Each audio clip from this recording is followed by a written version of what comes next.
Hello, my name is Maya. Welcome back to my channel. Today I'm going to be doing a comprehensive review of Magic Kingdom, the Disney World theme park in Florida.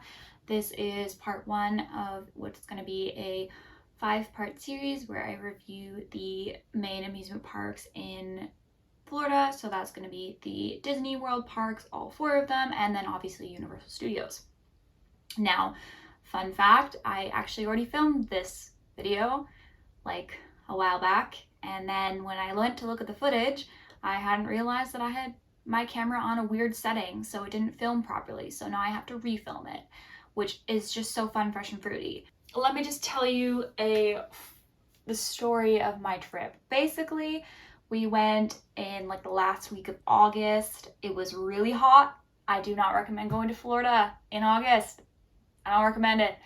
It was really fucking hot, and if it wasn't really fucking hot, it was thunderstorming. And that does not make for great theme park environments. You're either really dying and very close to getting heat stroke, or you're in the pissing rain and all of the rides are shut down. That's my first pro tip. Obviously everyone's experiences are going to be different and everyone's going to have certain times that they can go or not, but I would highly recommend not going in the summertime. It's just not ideal weather. Though I know that Florida has temperamental weather no matter when you go. It's just in this moment, I think a lot of our joy could be taken away by the extreme heat. But luckily they air condition a lot of their lines, and if you get an indoor line, you can kind of have a bit of a break and they're going to the restaurants and stuff like that. But as I said before, this is a review of Magic Kingdom, so that I'm going basically in the order of the parks that I went to. So the first park that we went to on the first day was Magic Kingdom, and then we did a day after that in Hollywood Studios, and then we did a park hopper in Epcot and Animal Kingdom, and then we did 2 days in Universal after that. So we did 5 back-to-back days, and we were doing hard days. I mean, we were there from basically opening to close. And that's another thing I don't recommend, especially doing in Florida summer. We were really hot, really exhausted, and by like the 4th day it was really getting to us, and that kind of impeded a bit of our enjoyment of Universal on the first day. But regardless, I just think if you're going to plan your trip from one person who kind of, made a mistake and overestimated how tiring it is to spend like 16 to 12 hours in a amusement park, I would plan a buffer day. Just the day in between kind of going to your parks. I would only maybe do like max 3 days in a row of park, and then just take a buffer day and then go and continue your amusement parks. It's just nice to have a day to kind of relax, and then your enjoyment of the parks is not taken away from you. So those are just some pro tips that I would give you. Also, mini fans saved our lives, portable mini fans. But Magic Kingdom is what you're here to talk about, for me to talk about, so let me just talk about it. First of all, Magic Kingdom is, in the opinion of me and my best friend and my sister, the 3 people that we went, which is just the opinion of 3 people, but still, regardless, we thought it was the best park out of all of them. It had just the best environment. We had the best day there. It was also the first day, so we were not exhausted, but still, we had the best day. There was so many rides and so many cool things. Every single land you entered into, so like if you were in the fantasy part of it, you could not see Epcot from there. Or no, not Epcot, Tomorrowland, and you can see the Frontier from Tomorrowland and all that. It was very much, they have their sight lines down. You felt very immersed in the area that you were in. All of these structures and buildings are just gorgeous. As soon as you enter the park, you see the castle, and it's amazing. It really is. It's a feat. It's a very, very nice castle, and honestly, like, entering into it, you just feel magical. I mean, I'm not like the biggest Disney stan out there. I like Disney. I like a lot of what Disney has. Disney has Star Wars and Marvel, so obviously. But, I'm not like a die-hard person, but I was still, there for a good time. I love amusement parks, and I've got to say, like, Magic Kingdom delivered. They just had the best atmosphere, just the best time. You really felt like it was kind of the happiest place on earth, kind of. I mean, regardless, you're obviously in crowds and lines, and, it's not always hunky-dory, but overall the atmosphere was just the best in this one. And I think that even if you don't like amusement rides, just walking around and being in that atmosphere is, you know, it's great. And also in this park, I think it was the most friendly to everyone. So there's the most amount of kind of ride variability. So you have Space Mountain, which is the most intense ride, the roller coaster, for those who seek thrills. And there's, you know, there's also Splash Mountain and Thunder Mountain. So you've got more thrill rides, but there's also a lot more slow rides. So for people like my best friend who has back injuries and back problems, she couldn't go on any of the fast rides, but she had the most option by far of rides that she could go on in Magic Kingdom because they had such a plethora of rides. So it really is friendly for everyone. And especially, obviously, those rides that she could go on are kids' rides, right? Like, they have a lot more variety. And the other thing about Magic Kingdom is that every ride is very much geared towards a theme. And so you really get immersed in that theme. Like, even if the ride is just a simple cart ride, just looking at the animatronics and kind of being immersed in the theme that it is great. I mean, we're not like Winnie the Pooh diehards, and we weren't like, oh my god, the Winnie Pooh ride is going to be so intense, but it was just so fun because you're immersed in the story. They really know how to make immersive lines when you get in there, interactive things to do. In the Peter Pan line, you know, they had this screen that you could interact with and pretend to, like, you know, hit things with, and you know, like, they do stuff like that all the time. There's things to keep you occupied. The lines, they put effort into everything, and it's really shown within the entire park. Everything is perfect, you know? No lines when you wait in a bathroom. As a woman, there's always a fucking line, but Disney has the perfect amount of bathrooms with the perfect amount of stalls or something. And even my best friend noticed they don't have mirrors, so you don't linger as much. It just felt like they had the science down to a T. Like, they know what they're doing. You know what I mean? Like, as much as, like, I have some qualms with Disney, at the same time, I have to admit, where credit's due, they know what they're doing. They have garbage cans and seating areas, and they understand the layout. They understand how to make you immersed. They understand how to make a ride line nice. They understand that you need air-conditioned inside lines. They have the perfect amount of kind of waiting space so that you're never kind of waiting outside of the air-conditioned spot unless they make that on purpose.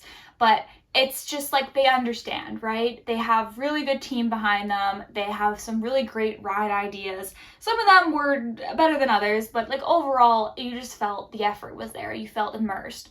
Some things that I would say about Magic Kingdom that are a bit of a downfall. So, I mean, in terms of food, I would say, like, especially because my best friend really, because she couldn't go on a lot of rides, was really there for a food experience. We joked that the vlog that we made, that you will never see, but I'm going to take some footage from just to kind of show the area, she was there to do a food vlog. We just joked that it was kind of just her food vlog. But overall, like, the food wasn't amazing. The drinks weren't amazing. You know, like, you're paying a lot of money, but, like, you're getting half decent food. We had a really great meal at the Be Our Guest restaurant, but that was a really expensive $62 flat fee. And then we also got alcohol. So that was like, for a Canadian citizen, that was like $90 Canadian to spend on that meal. But it was great. And also, full transparency, me and my best friend were vegetarians, so there weren't a lot of options for us available. My sister was not, and she really enjoyed some of the especially the thing that she ate at Be Our Guest, but also we enjoyed our eggplant dish at Be Our Guest. But, you know, like, I got a vegetarian kind of bratwurst from the Fryer Shack, and it was fine. It was edible. Like, it wasn't anything to write home about. My best friend got a salad, and as she quotes it, it was just a regular old salad. There were a few specialty drinks that we tried that were, one of them, the LeFou's brew, was absolute shit. Don't recommend it, but my sister got some sort of like slushy thing, and it was decent. Most of the specialty drinks are just slushies. I don't know how else to put it. It's just slushies or lemonade and slushy. So do with that information what you will. I would say, like, overall, I wouldn't go there just for the food. I'm gonna be honest. It's not a food experience. The food is average. It's eatable. It's something that we can eat, you know? The drinks, that are specialty. It's fun, it's novelty, but they're not great. So that's kind of what I had. A really shitty smoothie from Tomorrowland that was just literally tastes like a smoothie packet. So that's kind of like, obviously I don't expect like amazing food like I expected from Epcot, where the main thing is kind of food, if that makes sense. But overall, like, you're not really there for the food, you're there for the atmosphere, right?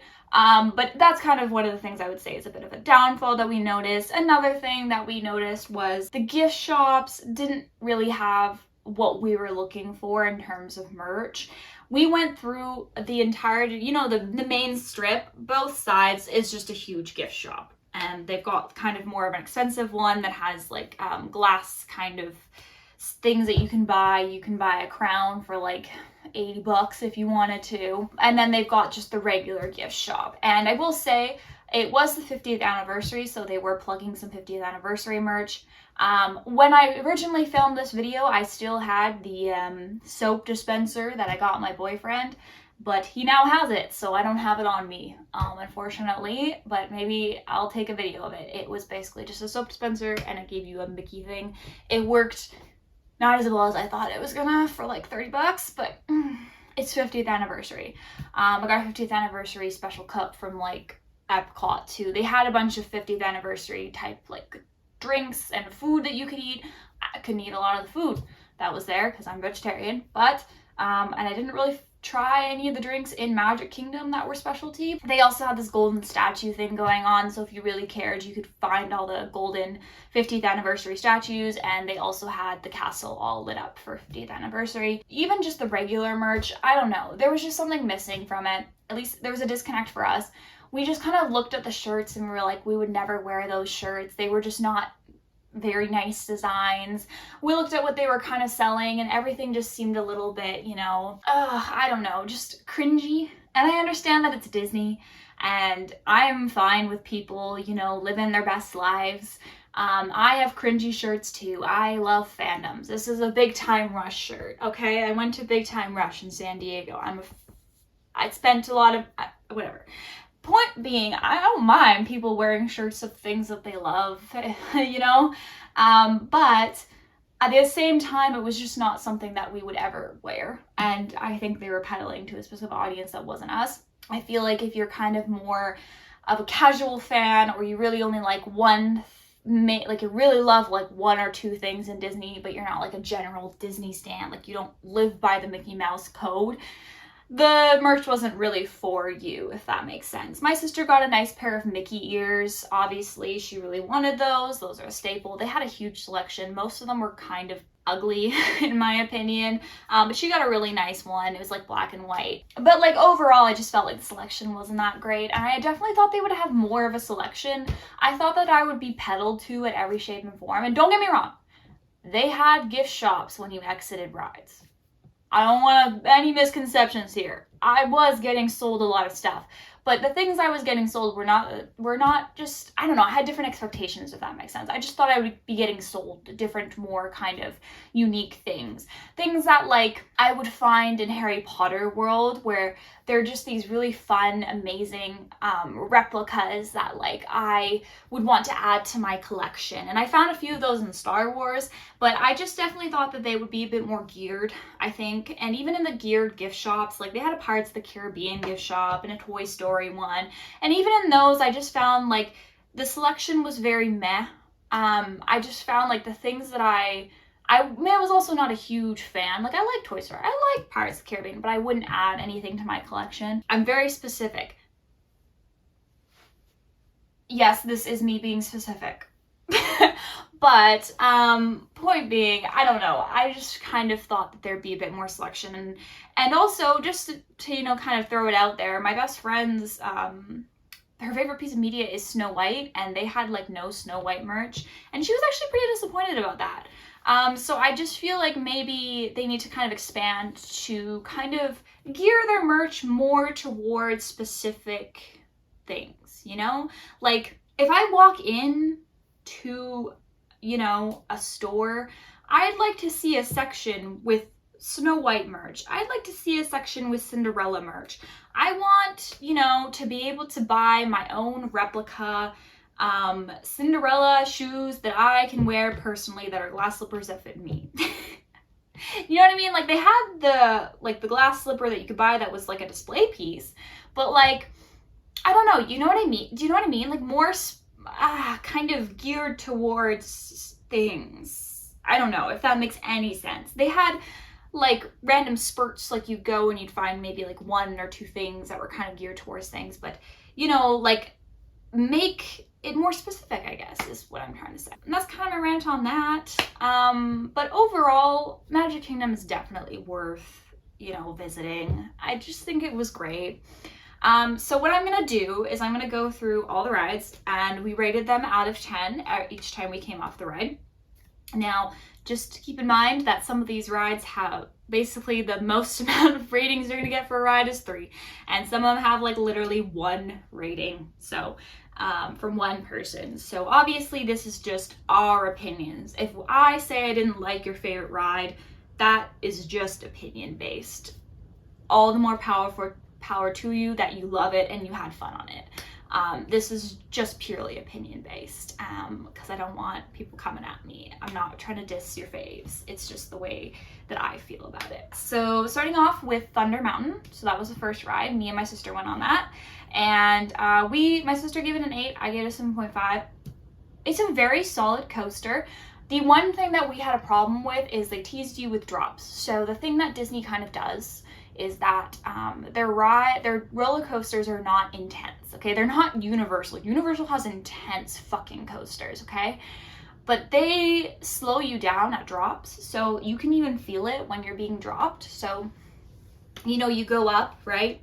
You know what a roller coaster is. You go up and then you start your drop. But instead of letting the coaster drop the way that like a Universal coaster would do, just letting it go, they slow you down as you drop. So you have a very controlled drop. And when you have a controlled drop, in that sense, it slows down the momentum that you gained from that high drop. So you have a much slower impact and just a lot less of an action-packed kind of thrill. It's diminished, basically. It's a decent coaster. It's fun to go on. It's got a mining theme. The people who were in line in front of us, their dad was a miner, so he took some pictures with the mining stuff.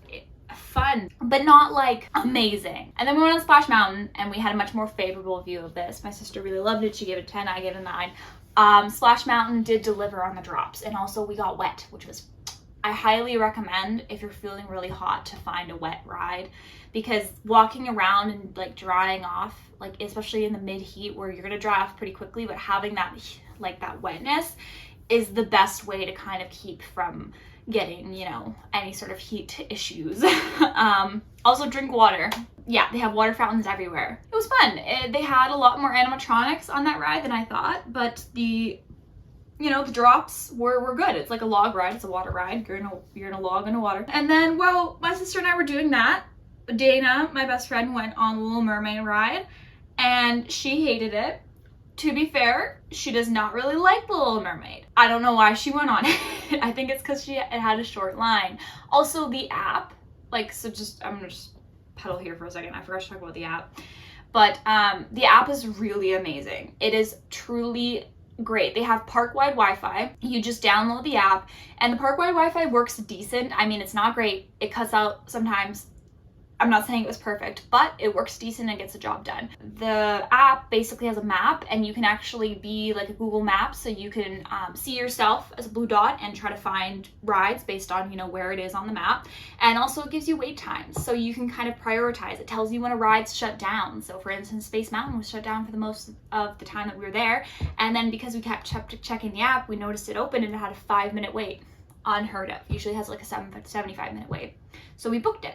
The app was great. I really truly think that was a great addition. And Universal had an app too, but I will say Universal's app was kind of shit compared to the Disney app. Disney had it down. You could also book your reservations for like food and stuff like that, and order food through the app. So one thing that we didn't know going into it was that you actually have to book your reservations on the app. So you can't just walk into like the Be Our Guest restaurant. You have to book it in advance. advance. That's kind of something we wish we knew. But once we knew that, it was very easy to book them in advance. And they usually had openings. Like, it wasn't hard. We didn't, you know, miss out on anything because there wasn't openings. But I would say the app really helped our experience, and it was just really nice to have that park-wide Wi-Fi so we could keep in contact with each other and also use the app. And the app was just really helpful. So for instance, in this case, if you're my best friend and you're bored of walking around and you want to do something and you're waiting for us to get off the thrill rides, and you look at your app and you're like, oh shit, Little Mermaid has 5-minute wait time, you boogie on over there. It was really good. I really think it enhanced the experience, and it was a great idea of Disney to add that app as a thing. I don't know when that app came out. I don't know if it's new or not, but I would say it's a great feature, and I really, really highly recommend downloading the app. It also saves your tickets and stuff like that on there, and it's really a lifesaver. It's a great app. Anyway, she didn't like it. She gave it a 1. She said it was boring.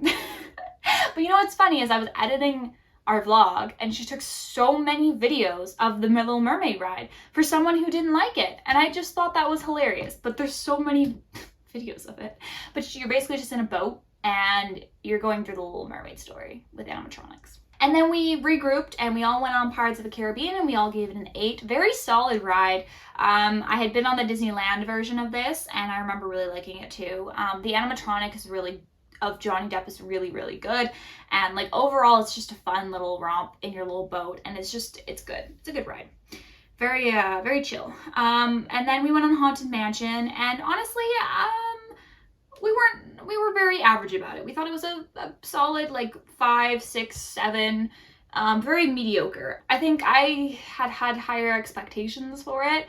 I will say, like, it was very well done animatronics wise, and there was this one scene where they were, you know, using holograms to create the ghost dancing in the ballroom, and it had a fun little story, but it was just very lame also. Like, I'm impressed with the feats they mastered, and it was a very well executed ride. It's just, for something called the Haunted Mansion, I was not scared. And I'm a baby when it comes to haunted houses. I thought I was going to be scared, but it was just kind of lame. Like, I expected more. So I think, you know, it could have been a bit more intense. I understand it's Disney. Then we went on Jungle Cruise and we all hated it. We gave it a 1. Jungle Cruise is lame as fuck. I would not recommend doing it. I would recommend just going on the Kilimanjaro Safari in Animal Park, because that was great. What you're doing is you're basically looking at animatronic animals in a fake river that Disney built in a boat with the most annoying tour guide ever. I don't know if it was our tour guide, but she had no charm, she had no grace, and she looked like she was hanging on for dear life. And it was not fun. It was really lame, and we just didn't not have a good time. After that, we went on the Aladdin Magic Carpet ride, and we all gave it a 10. I think it was because we had such a low in Jungle Cruise that we had such a high in Aladdin. It's exactly what you think. It's a spinny ride. You're on a fake magic carpet, and you can move it up and down. It was great. After that, we went on the Buzz Lightyear ride, and let me just tell you something. The Buzz Lightyear ride pissed us off. So this is one of the few rides in the park that actually has an outdoor line. So as I had mentioned before, Disney really tries to make it an indoor line because they know that they're in Florida, and Florida's fucking hot.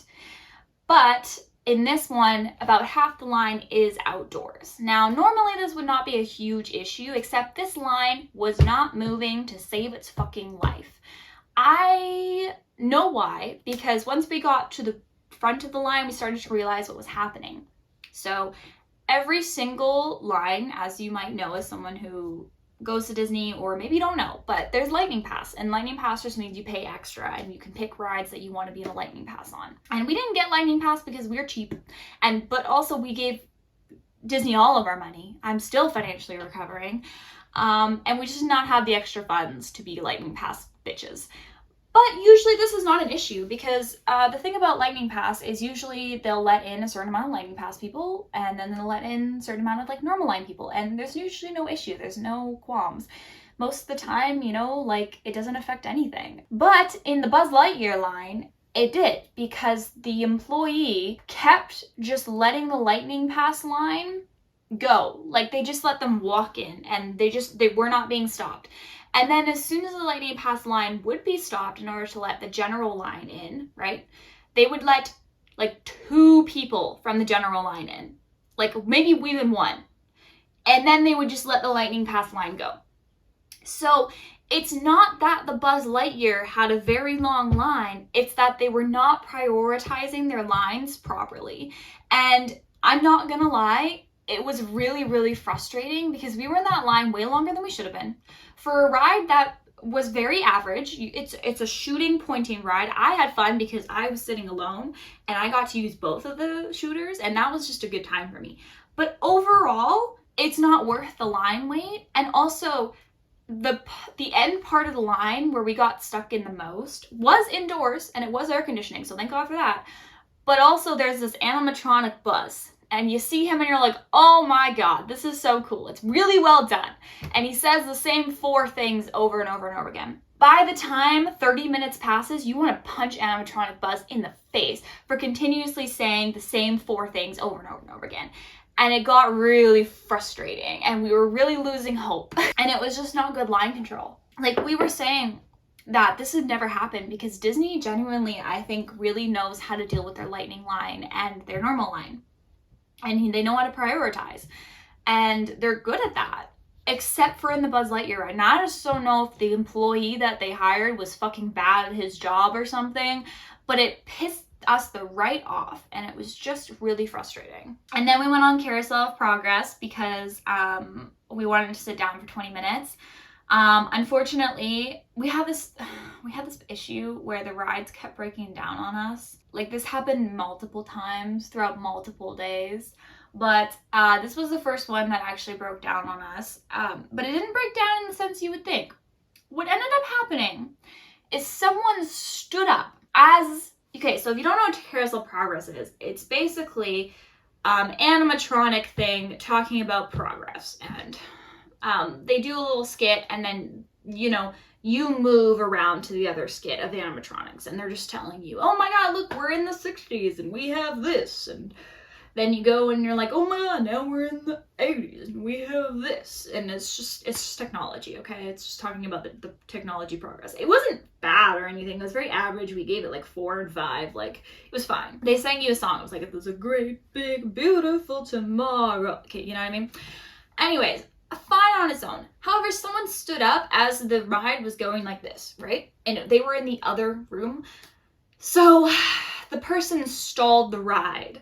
So we could not continue on to the next presentation. So we watched the first one again. And it was already kind of annoying the first time around. And then having to watch it again was like, okay, you get it, shut up.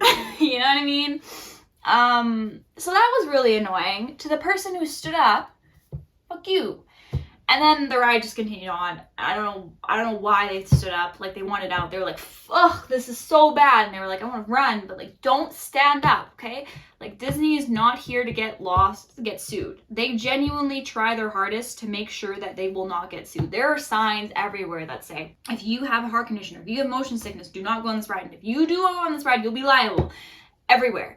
And they're really careful, okay? They're not in the business of getting sued. They have, like, first aid that comes immediately upon response if anything happens.